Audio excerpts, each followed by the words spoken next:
already selected the project manager. They're going to start construction very soon too.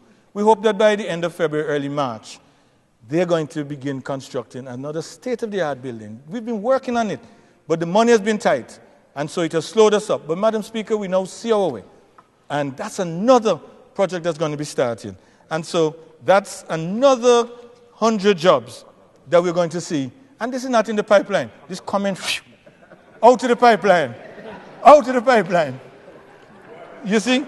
So that's another $24 million. And the great thing about this, Madam Speaker, is that it is futuristic. It will rely on energy efficient and green technology so that 30 to 50% of its daytime energy will be met through solar energy. It will cost, as I said, $24 million and will create some very serious employment. Over 100 people, could be as many as 200. And then the American University of Antigua, they'll be expanding. Again, confidence in this administration. And they will be starting from mid-January. From mid-January, they will begin a $7 million expansion project, which will include facilities to accommodate additional students, establishing new programs for advanced degrees in nursing and other health-related fields. I want to commend, Madam Speaker, the principals of AUA. I know they're here, and I want... Okay. Dr. Patan. That's right. Madam Speaker, they've worked very closely with this administration and have demonstrated that they're true partners in this enterprise called national development. So we want to thank them. So we, Madam Speaker, can see yet another project that will be taken off. Now, what we don't want things to overheat. So maybe we may have to cool a few of them so that we don't have a problem. You see? Now, I want to say, Madam Speaker, also that with all of this taking place, we're making sure that we're advancing our social transformation agenda. I mean, it is renowned. Everybody knows.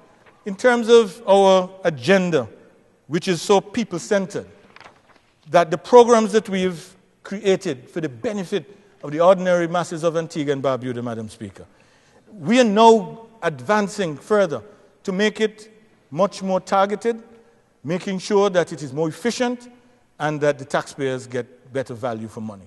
So we're looking to perfect it, and we are partnering with the World Bank in a project to ensure that we bring this social sector modernization and transformation project into being. So there's going to be a unified beneficiary selection system for social programs of Antigua and Barbuda. So there's one unified system. We're going to do another household poverty survey to assess where the situation is. We create a single beneficiaries registry. There's going to be a whole review of the Board of Guardians, which dates back, way, way back. There's going to be a labor demand survey. And there's also going to be a temporary employment and retraining program.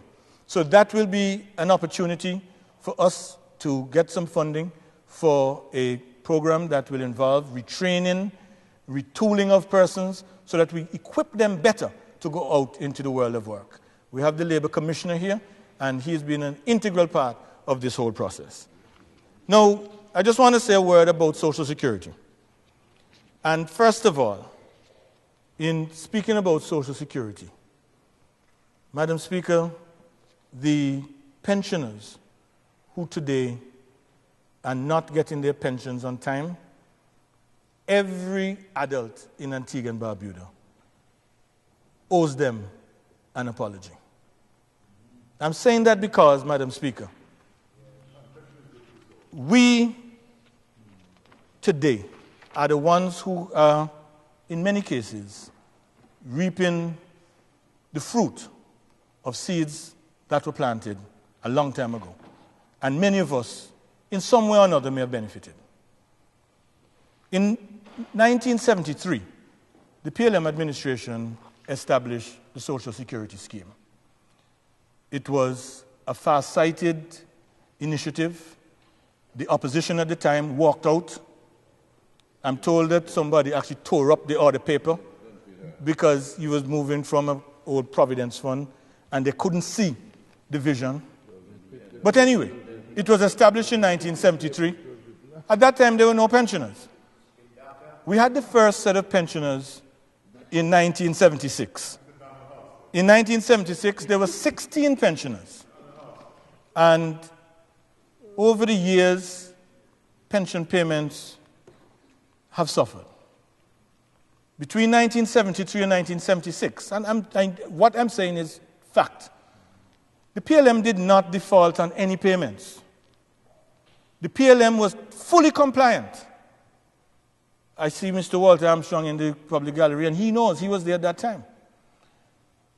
In fact, I was speaking with the Prime Minister on this matter, and he was telling me at the time that many within the PLM administration at the time were saying, that's a pool of money. Take it and do what you have to do with it. Make sure you win the election. He didn't do it. George Walter was the finance minister at the time. He understood that money was not for them. That money was for the future. Come 1976, the Labour Party, with a promise that they would abolish income tax, and they did. They abolished income tax, but guess what, Madam Speaker? In abolishing the income tax, they immediately had a shortfall in their revenues. And because of that shortfall, all payments to Social Security ceased. Not a payment. And it's amazing. Between 1976, right up until the time when the Honourable Member for St. John's Rural East made his departure, they did not pay any money into the Social Security scheme by way of contributions from 1976. So they abolished income tax. Okay, that's a great thing. So the optics, the visual, no income tax. Everybody feels good, no income tax. But in not paying income tax, you had a shortfall in your revenue. And because you had a shortfall in your revenue, when you had at the end of the month to think, what am I going to do? You say, well, don't bother to make any contributions. And then in not making any contributions, it became a habit. And you didn't make any contributions for 28 years. Not a penny was put in. No, can you imagine? Everything that I'm saying is verifiable. The director of Social Security is sitting behind me. Everything that I'm saying can be verified. Now, that was like a torpedo sent from a submarine to a ship that was sailing. That was like a torpedo that hit it, and it was a slow sinking since then. Now, not only did the past administration not put any contribution money in, unprecedented and unparalleled, nowhere else in the Caribbean any government acted so irresponsibly. They didn't only do that. You know what they did, Madam Speaker? They took out another 200 and something million. They took it out. They gave them bonds and never honored the interest payments on the bonds. They borrowed money. They didn't pay it back. Madam Speaker, this is what happened. No, when we came in 2004, we were not able immediately to adjust because we did not yet have in place the personal income tax, which gave us a little revenue to keep things up. We did not have the ABST. That's why I'm saying these things were necessary. Now, when you got these things, then we could start to make the payments. And then, Madam Speaker, I want to say that between 2004 and 2007, we did make payments, but again, we were struggling. We hadn't yet put all the revenue measures in place, so we're struggling. But we're trying, because the intention was there from my immediate predecessor, Brother Errol Court, Dr. Court. The intention was there, and he was trying, but every time you try, you still have problems until you can implement the measures. But what is clear is that payments were made demonstrating there was an intention. And I want to say, Madam Speaker, between 2008 and 2012, this administration, we are making our contributions. We have paid approximately $60 million into the Social Security scheme, and most of those funds have been paid in from January 2010. And what is more, we have never borrowed a 5 cent from Social Security. I can go further and tell you, Madam Speaker, that this administration, we've paid more in contributions, cash contributions, not promised contributions like when they said they would give them land and the land was never transferred. Never transferred. But even if you take the land that they promised into account, in cash contributions alone, this administration, we have paid more in the previous 4 years than the ALP paid in 28 years.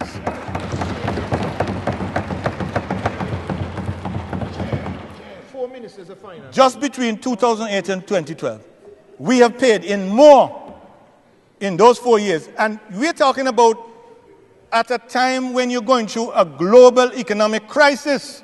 Still paying. Where your tourism is down because USA and UK feeling it. When you had the crash of Stanford, taking $434 million out of the economy in terms of impact. Where British American crashed with another $288 million out of the economy. All of those things were happening.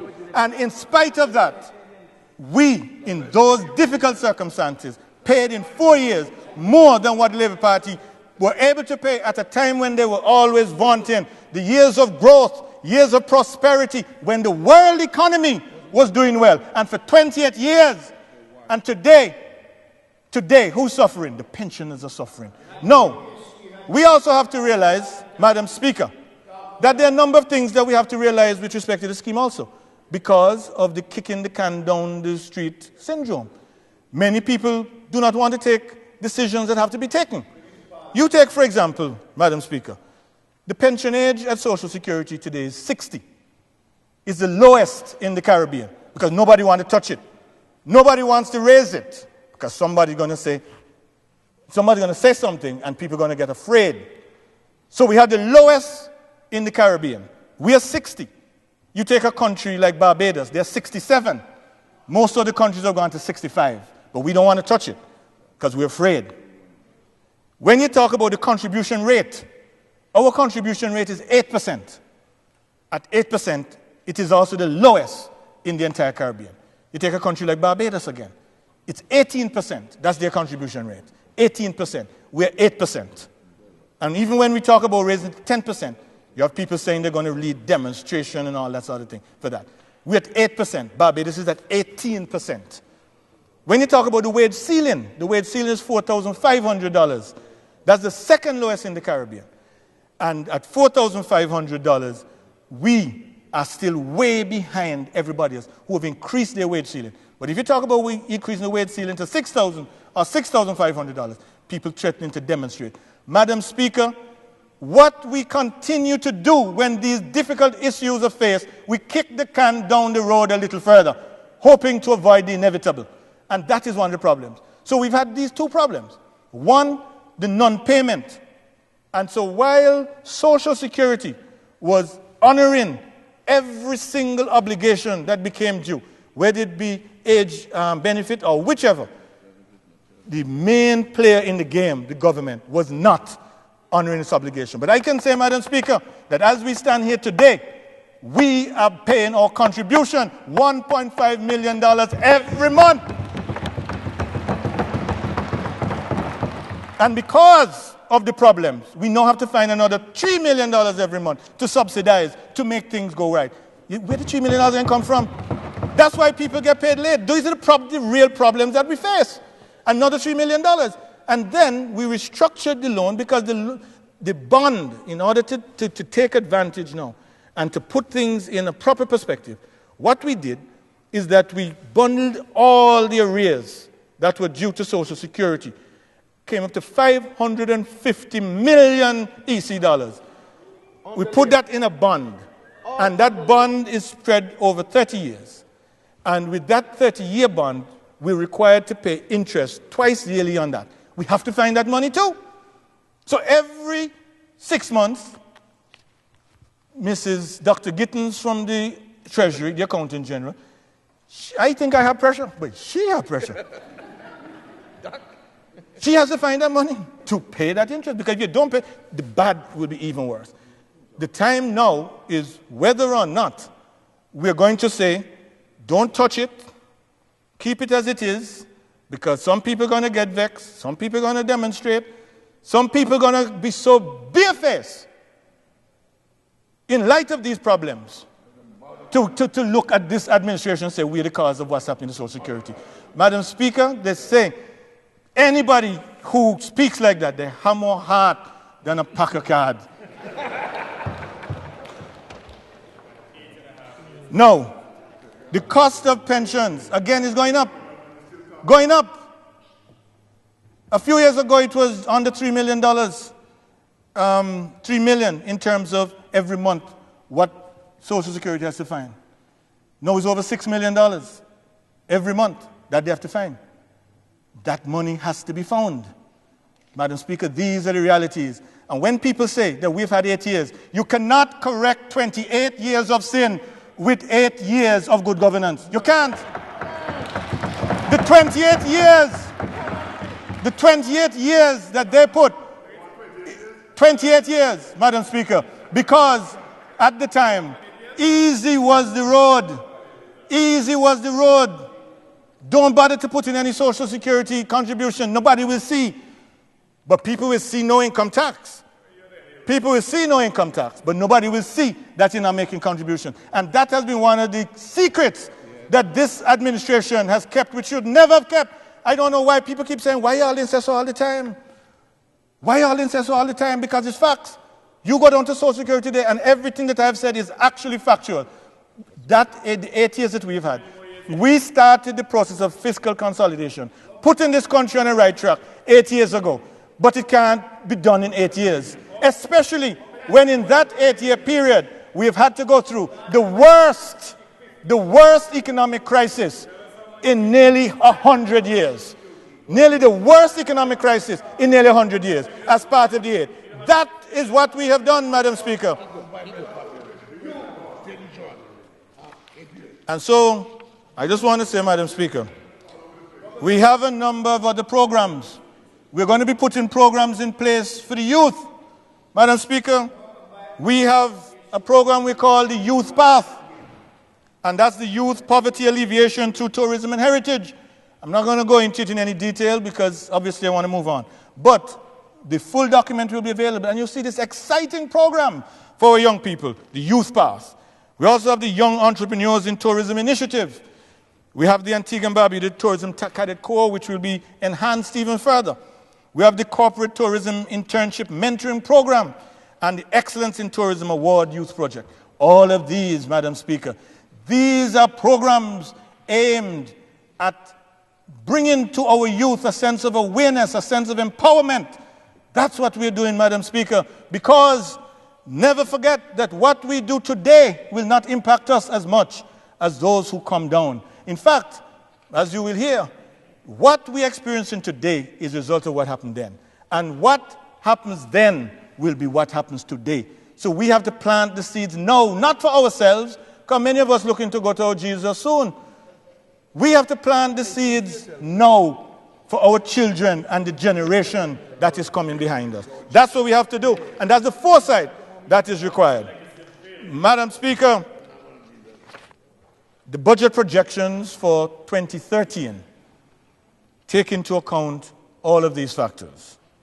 And so recurrent expenditure for fiscal year 2013 is estimated at $786,992,836, while recurrent revenue is estimated at $757,877,659. Recurrent expenditure, excluding principal payments, is estimated at $663,876,896. Accordingly, we project a current account surplus of $94,763 in 2013. Recurrent expenditure, $786,992,836 for 2013 is slightly less than the revised budget expenditure of $792,855,753 for 2012. Government's recurrent expenditure is comprised of the following categories. And I just say this, Madam Speaker, as a matter of interest so that everybody understands. When people say, where money gone? It's like running a household. Behind me, I have some of the most dedicated and talented young Antiguans and Barbudans who work within the budget office and the debt unit in the Ministry of Finance. And in formulating the way forward, it's itemized. Salaries, wages, and allowances. That's your first head. Under our current arrangement, I think we're paying about 45% of the total in wages and salaries. Then you have contributions to Social Security and medical benefits. That's a head that's built in for us, because we pay it. Then you have pensions and gratuities. That's another head. You have goods and services, including utilities. Then we have transfers and grants. That's what goes to the Airport Authority, the Mount St. John, etc. And then we have debt service payments. Again, those are payments that we make. We pay on the debts that were accumulated over the many years.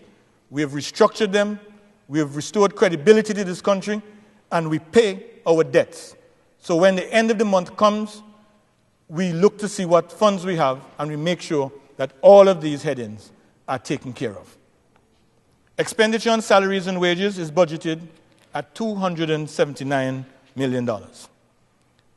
Government Social Security and medical benefits contributions come up to approximately $20 million. For pensions and gratuities, a budgetary allocation of $59 million. $117 million for expenditure on goods and services. I'm rounding off these figures, Madam Speaker. The full detail is available, will be available when we, as soon as I'm finished, it will be available online. Transfers and grants, $96 million. Debt service payments, $123 million. In terms of budgetary allocations, the Office of the Prime Minister, $34,218,374. The Ministry of Health, Social Transformation, Consumer Affairs, $101,326,626. The Ministry of Agriculture, Lands, Housing and the Environment, $16,011,577.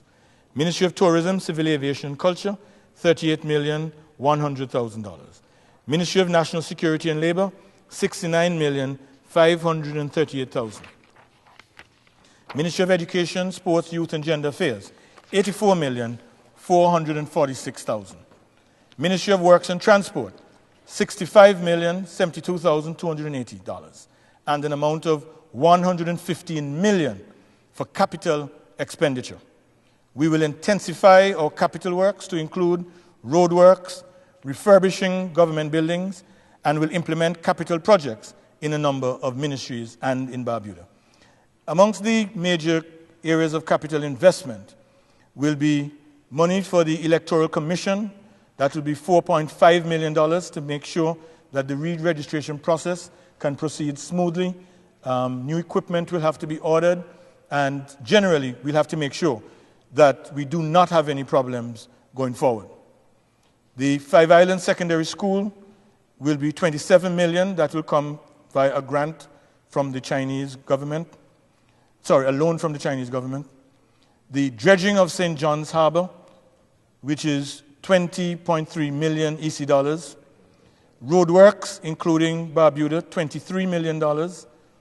The Bolands and the Parham Police Station, another $3.1 million. Cost of development for land will be $2.5 million. Vehicle purchases, mainly for the police and the Defense Force, will be $2.5 million. The Barbuda Justice Complex will be $3.5 million. And the upgrade of the airport radar will be $3.5 million. For the Ministry of Finance and the Economy, I will speak a little bit more because the various members who are here will speak to their respective ministries. But within the ministry, there's an allocation of $88,576,062. The Ministry of Finance, the Economy, and Public Administration will continue to seek to place the financial affairs of this country front and center of the management of this nation so that we can move forward in a sustainable way. I'm pleased to say that the Inland Revenue Department moved into its new home and that we've conducted comprehensive staff training over the past several months. The Inland Revenue compliance rate has improved from below 40%